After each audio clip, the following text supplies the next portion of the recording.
오늘의 첫 소식입니다. 서희연 전 총무원장의 재심 판결로 촉발된 사면 정국이 종회와 대중공사의 힘겨루기 양상으로 번지는 게 아닌가 하는 우려가 나오고 있습니다.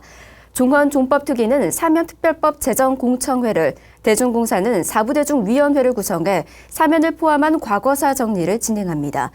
하지만 종법기구와 종령기구 사이에 미묘한 기류를 보이고 있습니다. 하경목 기자입니다. 조계종 총무원이 지난달 3일 종단 화합과 개혁을 위한 사부대중위원회 구성과 운영에 관한 종령을 입법 예고한 데 이어 같은 달 22일에는 도법스님과 조승택 교수를 공동위원장으로 하는 26명의 위원을 위촉했습니다.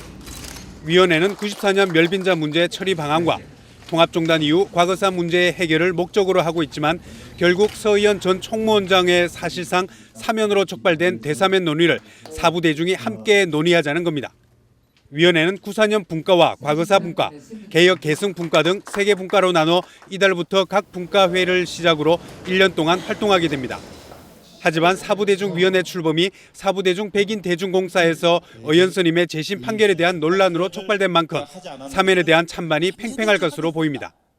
반면 중앙종회 종헌 개정 및 종법 재개정 특별위원회는 별도의 종단 대화합 특별법 제정을 위한 공청회를 개최할 예정이어서 같은 사안에 대한 다른 결론도 배제하지 못할 것으로 보입니다. 사면에 대한 같은 결론이 도출된다 하더라도 종헌종법특위는 사부대중위원회가 종령기구로서의 권한 범위를 넘어 입법화를 요구할 것에 우려를 표하고 있습니다. 종헌종법특위의 한 종회 의원은 대중공사위원회의 논의 결과를 입법에 참고할 수는 있지만 위원회가 구체적인 입법을 요구할 경우에는 받아들일 수 없으며 종법기구를 뛰어넘는 월권이라고 강조했습니다.